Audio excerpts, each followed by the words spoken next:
আমার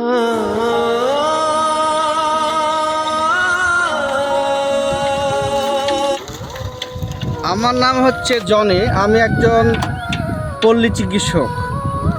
খুব শখ করে একটা ওষুধের দোকান দিয়েছিলাম। দোকান দেওয়ার পরে বাপের 2 জোড়া হালের গরু ছিল। হালের গরু বিক্রি করে দোকানে সালামি ডেকোর সঙ্গে ওষুধ একটা দোকান দিলাম। লোকজনকে চিনতে চিনতে বাকি খাওয়াতে খাওয়াতে দোকানের মাল করে দিলাম শেষ। যা ছিল ক্যাশ সব হয়ে গেল শেষ। অবশেষে মাল আর নাই। এখন ভ্যান চালাতেছে আমাকে। তো যারা বাকি খাইছেন আমার টাকাগুলো দিয়ে দিলে আমি আবার হয়তো ওষুধের মাল তুলতে পারবো। দয়া করে আপনারা টাকাগুলো দিয়েন। এই যে ভ্যান চালাচ্ছি আমি।